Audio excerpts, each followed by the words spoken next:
Selamat sore saudara terkasih dalam Tuhan Yesus Kristus. Pada kesempatan persekutuan Komisi Wanita Ester pada sore hari ini, bersama-sama kita akan merenungkan satu tema, Hope in God, pengharapan di dalam Tuhan. Mari sebelum kita masuk dalam renungan firman Tuhan pada kesempatan sore hari ini, kita belum merendahkan hati kita di hadapan Tuhan. Kita berdoa bersama-sama. Kami sungguh bersyukur ya Tuhan, pada kesempatan sore hari ini Tuhan tetap mengingatkan kami untuk kami boleh kembali merenungkan satu bagian teks firman Tuhan. Kembali kami boleh diingatkan bahwa di dalam segala keadaan apapun, di dalam segala ketidakberdayaan kami tetap memiliki satu pengharapan di dalam Tuhan. Bila renungan firman Tuhan pada kesempatan sore hari ini sungguh menguatkan kami dan semakin membuat kami dekat kepada Tuhan. Terima kasih ya Tuhan, di dalam nama Tuhan Yesus Kristus kami sudah berdoa. Amin. Saudara terkasih dalam Tuhan Yesus Kristus, pada kesempatan sore hari ini bersama-sama kita akan membaca satu bagian teks firman Tuhan yang terambil dari kitab Mazmur pasal yang ke-42 ayat 6 sampai dengan yang ke-7. Firman Tuhan berbunyi demikian. Mengapa engkau tertekan hai jiwaku dan gelisah di dalam diriku?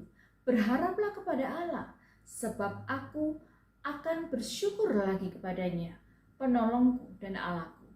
Jiwaku tertekan dalam diriku, sebab itu aku teringat kepadamu dari tanah sungai Yordan dan pegunungan Hermon, dari gunung Misar. Saudara terkasih dalam Tuhan Yesus Kristus, pada satu kesempatan ada orang yang pernah berkata bahwa hidup itu bukan hanya berbicara tentang hitam dan putih. Setujukah kita dengan pendapat ini? Ada begitu banyak hal yang terjadi yang tidak bisa kita pahami sepenuhnya. Ada satu waktu di mana tiba-tiba mungkin kita mengalami satu persoalan yang rumit, satu persoalan yang besar. Mengapa kita mengalami ini dan itu? Jawabannya mungkin tidak bisa kita temukan. Mengalami keadaan yang demikian tentu bisa membuat kita tertekan. Karena persoalan di dalam kehidupan kita itu bukan seperti jawaban matematis. Jika 1 tambah 1 pasti akan menjadi 2. Hidup tidaklah demikian. Saudara terkasih dalam Tuhan Yesus Kristus, siapapun kita bisa mengalami tekanan. Bahkan Nabi sekelas Elia pernah mengalami keputusasaan yang luar biasa. Elia merasa gagal untuk membawa bangsanya kembali kepada Tuhan. Bahkan dia mendapatkan ancaman akan dibunuh oleh Ratu Isabel. Sehingga dia kemudian lari menyelamatkan nyawanya. Melarikan diri sampai ke Beersheba. Dan dia pernah berkata di bawah satu pohon demikian, "Cukuplah itu sekarang ya Tuhan, ambillah nyawaku." Ketika seseorang mengalami keputusasaan yang luar biasa, dia mungkin berada pada titik terendah di dalam hidupnya. Biasanya mungkin orang itu ingin mengakhiri hidupnya. Elia mengalami keputusasaan yang luar biasa. Setiap kita mungkin pernah berada pada titik yang demikian. Pernah mengalami kondisi yang demikian. Daud pun pernah mengalaminya. Sebagai seorang raja besar di dalam ketenaran dan kekayaan yang luar biasa, Daud pernah mengalami tekanan yang luar biasa. Daud pernah mengalami ketidakpastian karena hidup sebagai seorang pelarian dengan taruhan nyawa. Apa yang dialami oleh Daud bisa membuat dirinya merasa tertekan. Saudara terkasih dalam Tuhan Yesus Kristus, tekanan-tekanan yang terus-menerus yang kita hadapi bisa membuat diri kita merasa jauh dari Tuhan. Itu juga yang dialami oleh Daud. Dia merasa sendiri. Dia merasa Tuhan tidak bersama-sama dengan dia. Kita pun bisa mengalami keadaan yang demikian. Merasa sendiri, merasa Tuhan tidak ada bersama-sama dengan kita. Di dalam Mazmur pasal yang ke-42 ini, Daud tampaknya seperti berbicara kepada dirinya sendiri di dalam kegalauan hatinya. Dia berkata demikian, "Mengapa engkau tertekan, hai jiwaku, dan gelisah di dalam diriku?" Di dalam terjemahan bahasa Inggris, jiwa kita yang tertekan dikatakan dalam keadaan yang sangat menderita, sangat berduka, sangat tertekan, sangat sedih. Kesedihan memang bisa menimpa siapapun, namun jangan sampai kita terlalu bersedih sehingga jiwa kita tertekan. Ketika kita menyadari bahwa jiwa kita tertekan, sebagaimana yang juga dialami oleh pemazmur, untuk keluar dari kesedihan yang begitu dalam, maka apa yang dikatakannya? Seorang penafsir yang bernama Lloyd Jones mengatakan bahwa penting bagi kita untuk mengingatkan diri kita sendiri, untuk berbicara kepada diri kita sendiri. Artinya apa? Pikiran kita itu berbicara kepada emosi kita. Kita harus bisa mengendalikan diri kita. Kita harus berbicara kepada diri kita sendiri, berkhotbah kepada diri kita sendiri, bertanya kepada diri kita sendiri, mengapa jiwa kita begitu tertekan? Apa yang menyebabkan jiwa kita begitu gelisah? Mengapa kita begitu gelisah?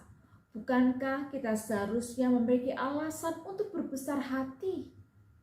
Kita seharusnya berkata kepada diri kita sendiri, menasihati diri kita sendiri bahwa masih ada harapan di dalam Tuhan, meskipun kita mengalami suatu keterpurukan.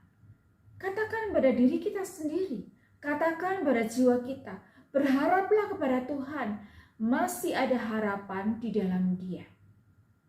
Saudara terkasih dalam Tuhan Yesus Kristus, ketika dikatakan masih ada harapan di dalam Tuhan, apa artinya?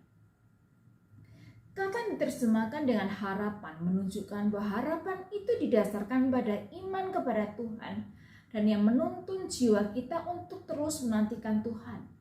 Harapan itu sangat berbanding terbalik dengan rasa putus asa.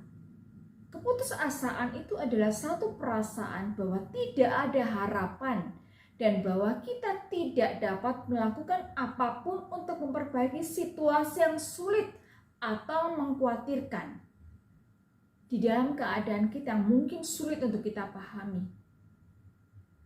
Pemazmur itu menantang dirinya dan juga setiap kita untuk tetap menaruh harapan kita kepada Tuhan.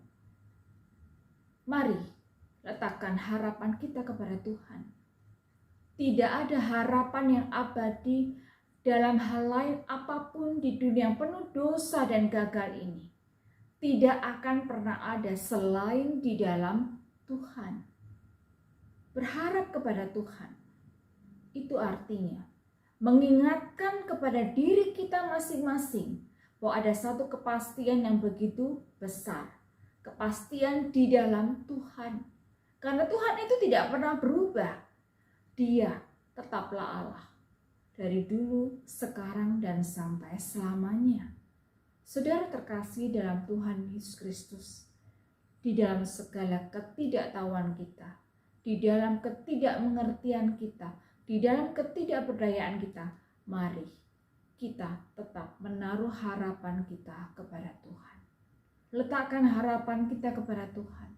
Berharaplah kepada Tuhan, bukan pada keadaan kita, bukan kepada rasa optimisme kita, bukan kepada kemampuan kita, bukan pada keluarga kita, bukan pada teman kita.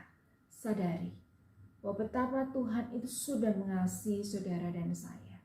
Kasih-Nya begitu besar kepada setiap kita, sehingga Ia rela memberikan anak-Nya kepada kita. Berharaplah kepada Tuhan, sebab aku akan bersyukur lagi kepadanya, penolongku dan Allahku. Itu kata pemazmur. Ratapan 3 ayat yang ke-24 firman Tuhan mengingatkan kepada setiap kita. Tuhan adalah bagianku, kata jiwaku. Oleh sebab itu, aku berharap kepadanya. Satu quote yang cukup menarik untuk kita bisa renungkan bersama-sama. Di dalam keadaan kita yang paling rendah, Tuhan itu adalah harapan kita. Di dalam keadaan kita yang paling gelap, Tuhanlah cahaya kita. Di dalam kelemahan kita, Tuhan kekuatan kita. Di dalam kesedihan kita, Tuhanlah penghibur kita. God is not our last hope. He is our only hope. Tuhan itu bukan harapan kita yang terakhir, tetapi Dia adalah satu-satunya harapan. Biarlah renungan singkat ini memberkati kita, mengingatkan setiap kita. Andalkan Tuhan, karena hanya di dalam Dia satu-satunya harapan kita. Di dalam segala keadaan kita yang kita alami hari ini, di dalam segala ketidakmungkinan dan ketidakmengertian kita, ingat, harapan kita hanya di dalam Tuhan.